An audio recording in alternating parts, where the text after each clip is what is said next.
am coming at you with what I think is my very first just sit down and chat video. I'm here in Denver. I've been here for a couple weeks, and I might try to film a little vlog of my last weekend here before I fly back home next week. But today I want to sit down and share with you my 5 tips to help you through early sobriety. If you're watching this and you're kind of starting out in your sobriety, or you're trying to quit drinking, or you're even trying to take like a prolonged break and you want some advice to help you through it, that's what I'm here to share with you today. So I'll get right into it. My first tip is to get very, very connected with your why. So we all have a why for why we want to be sober, why we don't want to drink anymore, why we want to make this change. And it's so important to stay really connected with that, because when we disconnect from it, that's when it can be really easy for thoughts of drinking to come back in, for you to say, oh, like,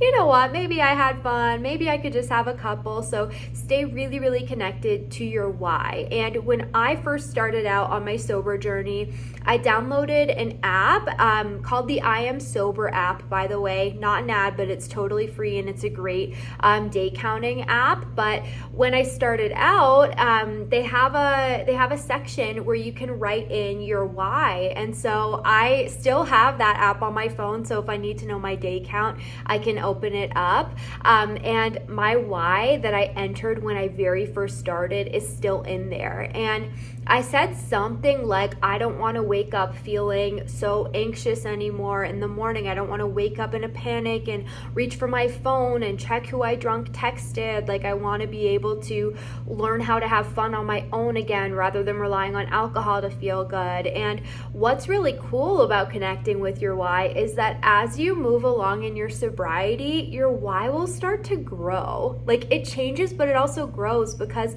all those reasons are still there. Often when we first get sober, our why is very much about all the suffering drinking causes us, right? It's like, I don't want to feel this way anymore. I don't want to keep feeling the suffering that drinking is making me feel, and that's why I'm making this change. And once you get sober, your positive whys start to grow. You start to feel what it feels like to wake up in the morning feeling really proud of yourself for getting through the night, or leaving a social interaction and going, oh my gosh, I remember every single thing I did and said. Or, you know, anything that you get through sober, it becomes such an accomplishment, and you start to feel all the positive changes. And then your why becomes less about, I don't want to feel how alcohol made me feel. Your why becomes, I want to keep feeling the way sobriety makes me feel.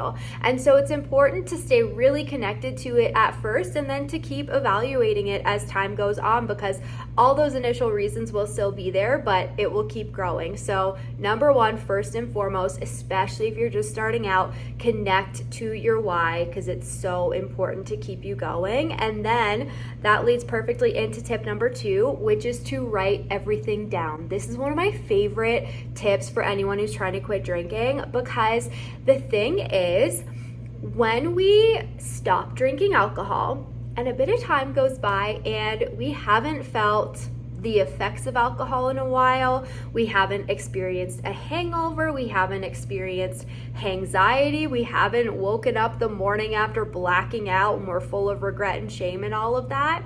And when we have some distance from that, that's when our brain can start playing tricks on us. That's when we'll start to look back on the fun times and start to romanticize drinking and start to be like, wait a second, maybe I wasn't that bad. Maybe I could go back to drinking. And so such an incredible tool to have is to write everything down. So I recommend write down your why in detail. So again, tip number 1, connecting to your why. Tip number 2, write it down.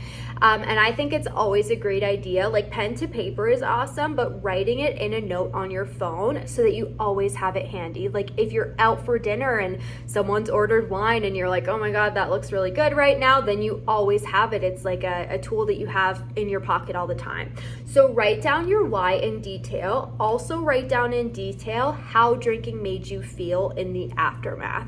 Because when we're romanticizing drinking, we're romanticizing the good part, the buzz, the initial high we get from drinking. But in reality, that buzz is so fleeting. It actually apparently scientifically lasts like 20 minutes, that good kind of buzz.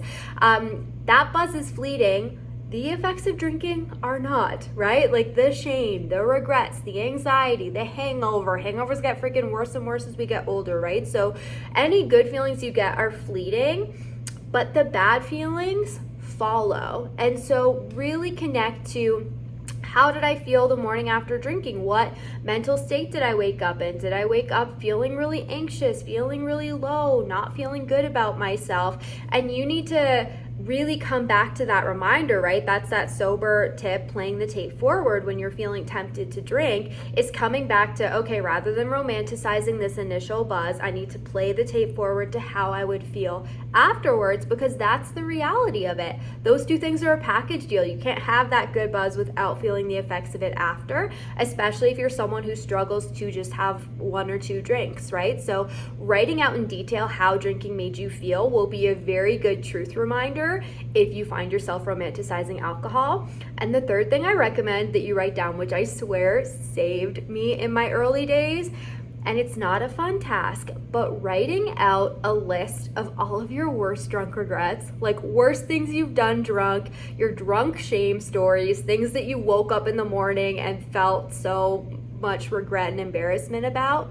Write a list of those, and it is not about writing it to beat yourself up or to make yourself feel really ashamed. It's writing it so that in the future, if you're romanticizing drinking, you can read back all the things that happened when you were drinking. And like when I did this in my earlier sobriety, there were some nights where I was really struggling and really wanting to drink, and reading that list saved me. It brought me back to my truth. It connected me to my why. It just made me realize I never want to do that again. I never want to put myself through that again. I never want to feel that level of suffering again, and I don't freaking have to. So write out everything. Keep it handy. It will be such an incredible tool for you. My third tip is to create a new ritual for yourself. Rituals and routines helped me so much when I was first quitting drinking. One really big one for me is that I got sober during the pandemic and lockdowns. I was working from home, and I was very accustomed to, for that first 6 months of lockdown, I would finish the workday, close my laptop, walk to the kitchen, and pour myself a glass of wine, right? And it becomes such a ritual, and it kind of leaves behind this void. So when, it's that time of day where normally you'd be reaching for a drink or pouring a drink, suddenly you don't have that, and you feel this kind of uncomfortable void left behind. And so filling that void with something else. So one that really helped me was at the end of the workday, I would pour an alcohol-free drink. At first it was alcohol-free wine, and then eventually it was just a LaCroix, like an alcohol-free sparkling. And I would pour it into a fancy glass. I would light all the candles in my apartment, put music on, or watch my favorite comfort show. And that was my replacement ritual. And what started to happen was that at first, the replacement ritual felt kind of depressing because it was a moment where I wanted to drink wine.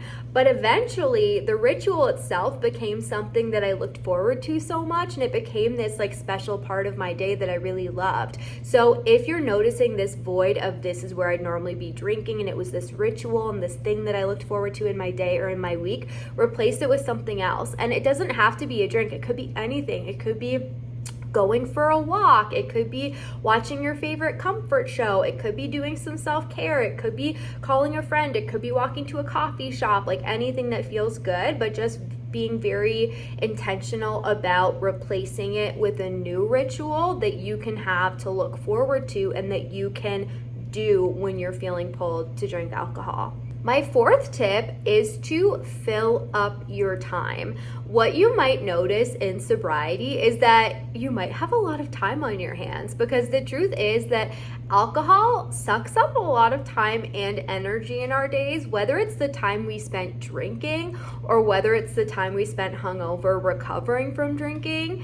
you might be like, oh my God, I have a lot of time and I don't know what to do with myself, because usually how I fill my time is to drink. So I think that early sobriety is such an amazing time to take up a new hobby or try to fill up your schedule or try new things. You know, something that really helped me in early sobriety is I play music. So I was playing a ton of guitar. I was teaching myself keyboard, and it doesn't even have to be anything huge. You know, something that I really felt in my first even like 6 months of sobriety was like, oh my gosh, I'm really missing that like easy shut off that alcohol would give me. And one thing I did was I bought an adult coloring book, and I literally just like poured myself a seltzer, put on music, lit candles, and colored as a way to just kind of try to shut off and distract my mind. So it could be anything, but really be deliberate about filling up your time with things that feel good for you. And I think a really cool thing to consider in sobriety is there anything that I used to really love doing? Even looking back on like your childhood or when you were a teen, are there hobbies that I used to love or interests that I had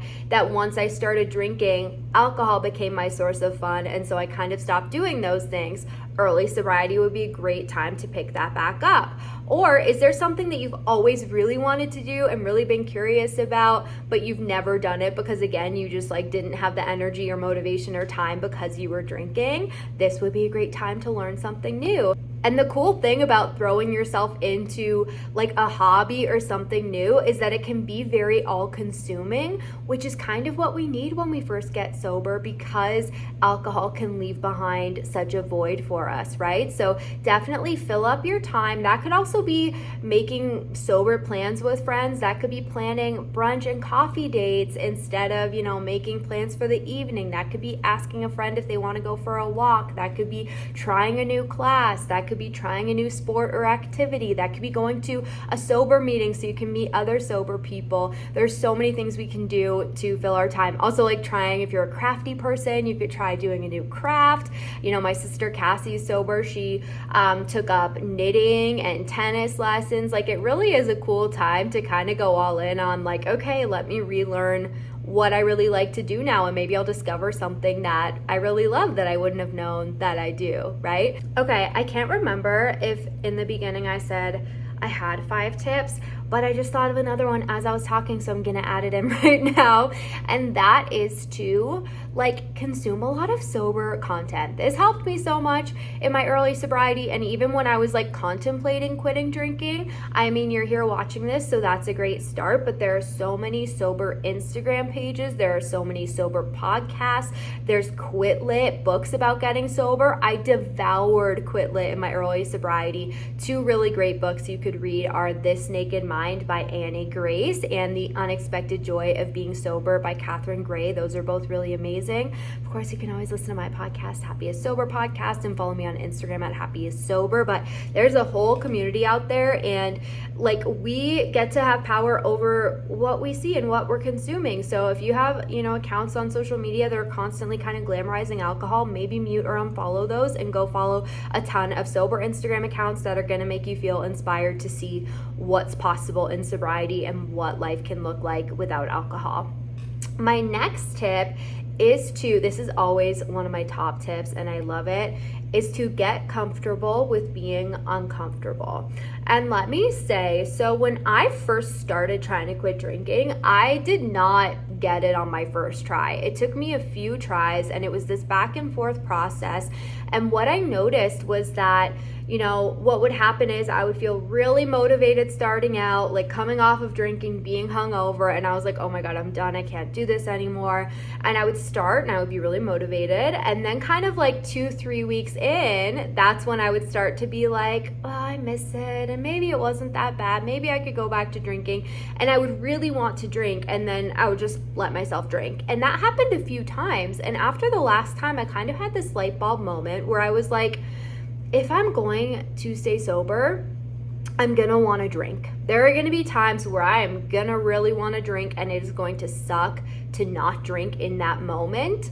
But unless I'm willing to sit with the discomfort of that, then I will stay in this cycle forever. I could keep doing this forever. And so I kind of just made this commitment to myself that I'm willing to feel uncomfortable. And that is a very necessary part of quitting drinking, is that when we are drinking, maybe without realizing it, because I definitely didn't realize how much I was doing it, we're using alcohol to numb a lot of emotions. You know, you might come home and you had a bad day and you reach for a drink to take the edge off, or you're going into a social situation and you use it as a social lubricant, or you're going on a date and you want to feel more confident. Like, there are all these ways that we are using alcohol to kind of like numb and take the edge off a little bit. And when we first remove it, it's going to be an adjustment. It's going to feel a little bit uncomfortable feeling all of our feelings all the time without numbing them, and even the feeling of really wishing you could drink and wanting to drink and not drinking. That's an uncomfortable emotion to sit with, but you have to just decide that you're willing to sit with those feelings. Otherwise, you could just be in that same cycle that I was in, right? And so committing to being willing to feel uncomfortable is so key. And the great thing about it is that, first of all, you get to see for yourself that if you just let yourself sit with the discomfort and you don't drink through it, it will pass. It never lasts forever. It will always pass. And then what happens is, on the other side of it, you're so grateful and proud that you didn't drink. It feels like such an accomplishment. And then you get to see, you're proving to yourself like, oh, I'm capable of feeling this feeling and not drinking through it, or I'm capable of doing this thing without drinking that I used to feel like I needed to drink to do this, right? And so that's how you start to build up this confidence, and you start to build up this resilience and this belief in yourself that, like, I can do things in life without alcohol. I can survive my feelings without alcohol. And it's so empowering, and it doesn't feel hard like that forever. Eventually, the more you do it and the more you kind of build up this muscle of feeling things without drinking through them, you get to the other side where you just have faith in your ability to do things without drinking. And then eventually, you know, you'll be going into something you're nervous for, or you'll have a hard day, and you won't have that instinct to reach for alcohol anymore, because you've just relearned how to go through life without it. So get comfortable with being uncomfortable, while also knowing that it's not going to feel that uncomfortable forever. It absolutely gets easier. I always love to say, if you're in those early days, how it feels in the early days is not how it feels forever. Like, how hard it feels in those early days, that's how early sobriety feels. That's how it feels when you're in those early stages of making a change and doing something hard. And it's absolutely an adjustment process, but getting through those days and staying sober through those days is exactly how you get to the other side, where it starts to feel like your norm, where it just becomes normal life. And it's such an amazing feeling and such freedom when you get there, and the way to it is just through it, and you can absolutely do it. Okay, final tip, and arguably the most important one, is to make sure that you're connected with community. It is so freaking crucial when you're getting sober to be connected with other people who are doing the same thing that you are, who are on the same journey, who understand how it feels. Because if you're, the only one in your life who's doing this, it can feel really lonely and isolating sometimes. Because even the people in your life who are supportive and who support you doing this, they still don't quite get it, right? If you haven't lived it, then you don't really understand how it feels, right, to be doing this. And so to connect with other people who make you feel so seen and so understood is so freaking important. It makes it so much less lonely. It makes it the opposite of lonely. It becomes like this incredible connection that you get to have with other people. And it also adds in incredible accountability. So important if you're really wanting to make this change and make your sobriety last, to make sure that you are connecting with other people who are doing the same thing, who can support you and cheer you on. And those are people who you can reach out to if you're having a hard day, if you're thinking about drinking, or if you're just just like wanting to vent and talk to people who understand, or if you're heading into a situation and you want a little pep talk, like it just makes a world of a difference. So make sure that you're connected with community. You can always check out my community, the Happiest Sober Hub. I'd love to have you there. I'll link it in the description of this video, but you can head to happiestsober.com/hub if you'd like to join my support community there. But those are all my tips for today. I'm also going to link, I did a couple episodes of my podcast, 2 full episodes of my podcast called Early Sobriety and Where to Start, where I shared so many tips that it was a 2-part episode. So if you found this helpful, there's a lot more there for you as well. I'll link it in the description.